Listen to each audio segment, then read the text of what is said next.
The faith that technology will create more jobs than it destroys is understandable. The standard narrative has only two mechanisms for creating jobs: profit maximizing enterprises and government. If these sectors cannot create more jobs than technology destroys, the standard narrative has no solution. Mainstream economists are gingerly exploring this job destroying black hole. Eric Brynjolfsson, Andrew McAfee, and Nobel Prize winning economist Michael Spence wrote in 2014 that machines are substituting far more types of human labor than ever before. As they replicate themselves, they are also creating more capital. This means the real winners of the future will not be the providers of cheap labor or the owners of ordinary capital, both of whom will be increasingly squeezed by automation. Fortune will instead favor a third group: those who can innovate and create new products, services, and business models. If software can perform the work faster, better, and cheaper than a human, it makes no financial sense to pay a human to do the work. Only employers fully grasp the impact of digital technologies on job creation, because they're the only ones who have to ask, does hiring another employee make financial sense? The vast majority of the workforce are employees and have no experience being an employer. This places an experiential limit on our collective understanding of the realities of creating jobs.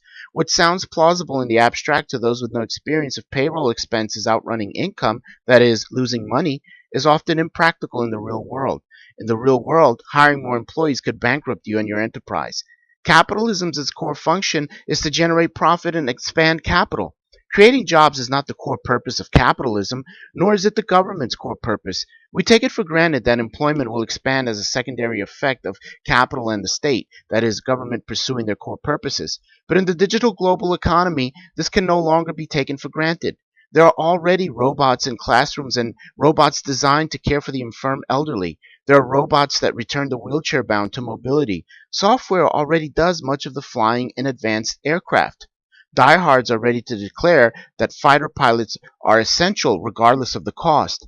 But what if we can no longer afford $200 million apiece fighter aircraft?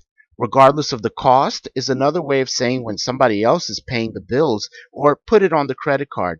Neither is a solution, both are wishful thinking.